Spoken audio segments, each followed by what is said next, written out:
উফ বাবা, যা গরম পড়েছে না। রমাটা যে কোথায় গেল তা কে জানে।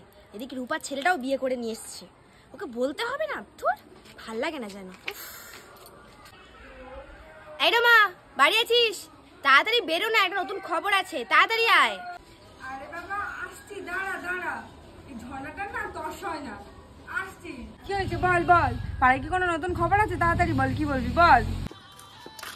কিরে, খবর পেয়েছিস? রূপার ছেলে শুনলাম বিয়ে করেছে।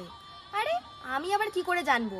কাল রাতে শুতে যাচ্ছিলাম, বাবা এসে বললো যে রূপার ছেলে নাকি বিয়ে করে এনেছে। মেয়েটাকে এখনো খবর পাইনি, ও ঠিক খবর পেয়েই যাব।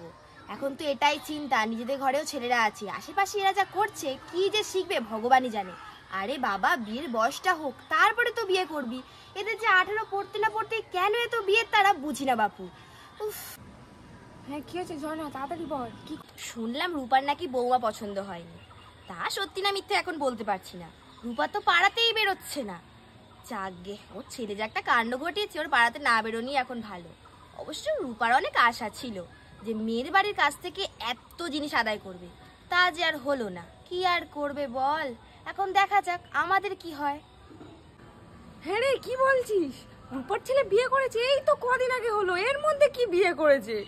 তো আজকে রূপার বৌমাকে দেখে আসি আর হাঁড়ির খবরগুলো নিয়ে আসি, না হলে ও আর এখন আর বেরোবে না, নাহলে খবরও পাবো না। চ চ চ চ। তবে তুই যাই বলিস, রূপার মুখে কিন্তু একেবারে ঝামা গজা গেছে। চল চল, এই ফাঁকে খবরগুলো নিয়ে আসে আর রূপার বৌমাটাকেও দেখে আসি, চল।